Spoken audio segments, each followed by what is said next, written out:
Pakistani Prime Minister PM Shahbaz says that they achieved victory. He said that they won in this war because there was a ceasefire being declared. The Indian officials confirmed that there was indeed a ceasefire. The Indian foreign minister announced the ceasefire agreement with Pakistan. According to multiple reports, there was a breach in the Kashmir area, not surprisingly. However, both sides are saying that there is a ceasefire. India is confirming that there is a ceasefire, and the Pakistani Prime Minister is confirming that there is a ceasefire. But the Pakistani Prime Minister is saying that this is actually a victory.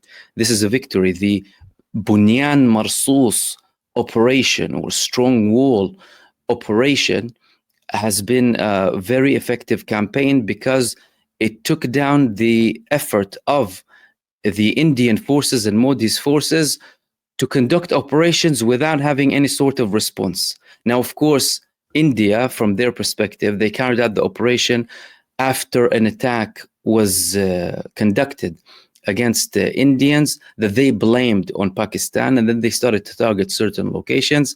Pakistan started to respond back, and they were very effective in their response, especially in terms of air capabilities with the J-10s and with the Turkish drones. Now, in his speech, it was very interesting that the actual Prime Minister of Pakistan, he mentioned these countries. He mentioned Türkiye and he mentioned China too. And he mentioned the people of Pakistan, people on social media as well, saying that Türkiye, we won't forget their support for us. And also Chinese, so the Chinese leadership and people and the Turkish leadership and people who are supporting them, because according to him, our Shaheens took down the Rafales. Now, the reports previously said that, well, it was actually the J-10 that took down the Rafale. However, the Pakistani Prime Minister is saying that it was actually the Turkish drones that also took part in taking down the French Rafales that are used by the Indian Air Force. However, this ceasefire or deal, temporary deal, that Donald Trump is trying to take all of the credit for, although there were many countries that tried to reach a deal between both of them, including China, Qatar, Saudi Arabia, many other countries too. Trump is trying to take all of the credit. The problem is the tensions will continue. Why? Because there are still disputes between India and Pakistan, in particular in Kashmir. And so long as there is no solution for Kashmir, tensions will remain. Either a referendum for the people of Kashmir or a deal, an agreement, a proper agreement that will protect the rights of the people of Kashmir, an agreement that will be taken by India and Pakistan. That's on the Indian-Pakistani front. Now, when it comes to Israel and Donald Trump and the deal with Iran, many reports in Israel are saying that Trump is headed towards a deal, and that Benjamin Netanyahu, according to one report in Israel, is the only man standing in his way. So there was an article in one of the Israeli newspapers, Ynet, saying that Donald Trump, he wants to reach a deal, but Benjamin Netanyahu is the main person opposing this deal. This article was published by a man called Nadav Eyal. The Trump administration wants a new Middle East and feels that Netanyahu is standing in its way. The brief honeymoon between the US president and the prime minister is over. Washington and Jerusalem are in crisis. Trump wants to return from his trip to the region with a breakthrough that will free the hostages, thanks to him. And where exactly is the government in the serious aviation crisis that is taking place here? Okay. In this report, he's saying that Donald Trump and Benjamin Netanyahu, the United States and Israel, they indeed have a crisis. That's, of course, another report coming from Israel, from analysts inside of Israel, confirming that there is a crisis for the people who are questioning it or doubting the seriousness of this crisis. And Donald Trump indeed is on the way of making a deal with Iran. Benjamin Netanyahu tries to hinder, or has tried to hinder, this for very many times. However, without any success so far. Why? Because Donald Trump got rid of Mike Waltz, a man who was coordinating with Benjamin Netanyahu and trying to push for an attack against Iran. We've had the recent moves and statements like the Secretary of Defense canceling a visit to Israel, the statements from Witkoff that Israel will pay a heavier price, Huckabee saying that Israel doesn't have a right to interfere basically with any deals that we have with Yemen, and the fact that, guess what? Israel wanted to split Yemen from Gaza. Yemen ended up splitting the US from Israel. This is what happened. And Yemen is still targeting Israel, but without US support this time. These things are happening on the ground. Whether the US will change it in the future, make a different move, do something else, that's a separate story. But the bottom line is Yemen is attacking Israel, and the equation changed. And the equation is the United States is no longer supporting Israel in the Red Sea. And that's primarily thanks to the effective attacks of Ansarullah against all of the aircraft carriers. And that could also indicate that USS Harry S. Truman could have had serious damage, way more serious than what the Americans are publishing, by the way. All of these things are very important. And despite the fact that Donald Trump is trying to reach a deal with Iran, that doesn't mean that Iran is naive or the Yemenis are naive. As a matter of fact, the Yemenis said, if they try and attack us again, there any excuse, we'll be attacking them immediately. Everything is prepared. And they're still approaching the United States administration with the same tone. Is Iran naive? Iran is not naive. Recently, they published this footage here, a full video of them, a recent video of them taking footage of the aircraft carriers in the Red Sea, in the region, all of the aircraft carriers of the United States, without the United States declaring that they have been monitored by Iran. They're doing that simultaneously with them having talks with the United States about reaching a deal. What is Iran saying here? Well, Iran is saying, it's nice that you want to reach a deal. We want to have a deal too, a fair, good deal. But we're seeing what you're doing. We know where you're going. We know your moves in the region, and you're under our radar.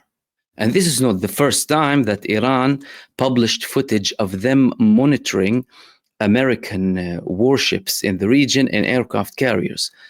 In 2023, just after the beginning of the Al-Aqsa flood, they also published a full video of them targeting the aircraft carrier that the United States sent at the time, alongside its fleet, any other ships that are linked to it, and the United States forces in the region. Accurate information from drones very close to the aircraft carriers. Again, with the United States either ignoring or not reporting or not seeing this monitoring that's coming from Iran.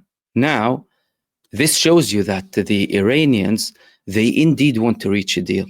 They want to reach a deal, but they're not going to reach a deal by being naive to the United States and what it has done in the past not just in the past 2 years, that's been highlighted because of the genocide and the genocide support, but in the past several decades.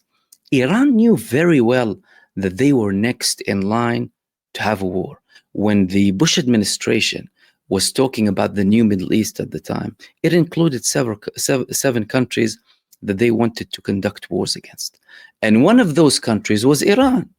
One of them, funny enough, was actually Saudi Arabia. The plan included Saudi Arabia, splitting Saudi Arabia to 2 states and then a holy city. It included the whole region being changed completely. Now, Iran, from their perspective, they have been preparing from that time. They saw what happened in Afghanistan, they saw what happened in Iraq, and they saw what happened in the whole region. And from that time, and even before that, the Iranians were preparing with very strategic capabilities and very strong air defense systems. They've been slowly doing that and escalating their preparedness so that if it reaches this moment, they have leverage and they have the capability to conduct effective attacks against the United States in any area in the region. Now, the interesting change that happened recently is the fact that Iran, in a way, escalated the tone with the United States simultaneously with the peaceful talks to reach a nuclear agreement, and despite the United States making peaceful comments towards Iran. Iran said that any base in the United States will be attacked if an attack is conducted against Iran. So they're saying that regardless of whether it's Israel or the United States, and regardless of the fact that these bases are used or not, we will be attacking every base in the region. At the time, the senior figure in the Iranian army told the neighboring countries, to our Arab countries next to us, you are our brothers. However, in case we're attacked, the United States bases in your region will be attacked. And this has created a new equation. The equations that are being created now by Iran and by Yemen are not in the favor of the United States, nor in the favor of Israel. And people need to recognize this.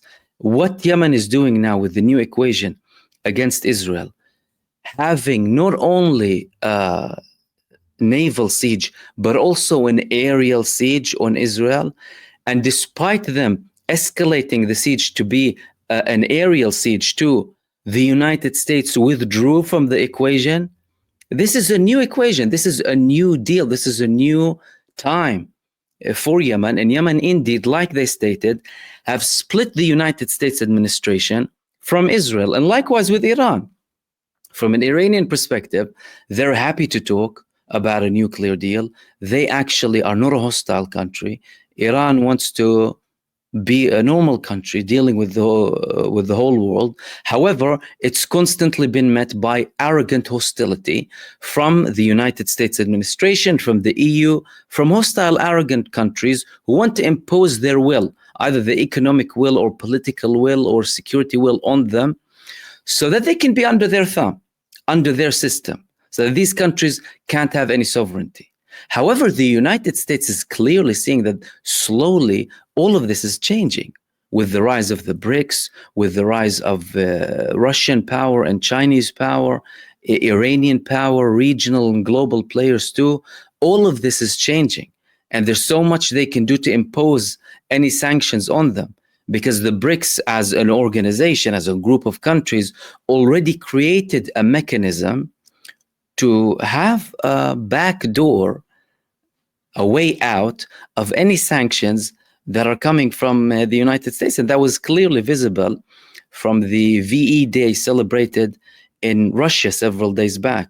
The Chinese president was there, several leaders were there, the Egyptian president was there after he refused to meet Trump and still hasn't met Trump. He went to Russia for VE. All of these things are important, alongside Sahel country leaders as well, who recently merged their countries together after they expelled the French colonial powers from there. All of these developments are very important. The United States is seeing this shift. And it doesn't matter how much Donald Trump wants to ignore the facts that are happening on the ground, he will have to realize at one point, with lack of popular support from the American population, with lack of serious capability to conduct anything effective to a level where the United States can impose its will, either for the sake of Israel or for the sake of the United States, they're unable to do anything really against the will of the people. And they have tried. Donald Trump said clearly, we gave them hard blows, right? They carried out many strikes against Yemen. But did Yemen submit? Did Yemen surrender? No. And as a matter of fact, and thankfully, it has been revealed that there were even talks from over a year and a half ago, from just after the United States started the operation against them, because they didn't necessarily want to go on all of this campaign for the sake of Israel, if they can do it by just talking or threatening. The Yemenis said clearly the United States came with very high demands initially, therefore there wasn't a deal. But now we reached a stage, especially with Donald Trump seeing the level of arrogance of Benjamin Netanyahu against him. He told him, we will give up the whole thing in the Red Sea and you can go and face their wrath. And that's what's happening. Now, more of these developments are going to be revealed after Trump's visit. Trump is expected to visit Saudi Arabia. Trump is expected to visit Qatar. And in the meantime, there are reports of serious pressure coming from the United States administration for Israel to reach a deal when Trump is here, because Trump, again, he wants to be viewed, as the peacemaker. He's looking for a Nobel Peace Prize. He wants to be seen as a person, who gets the deals done. And Netanyahu isn't really playing ball with him, because both of them have quite similar personalities: egocentric, megalomaniac, psychopathic, narcissistic traits. So that's a clash, apart from the things that are happening on the ground. However, after Donald Trump comes, there will be even more clarity as to where things are going in the next coming months and in the next coming years.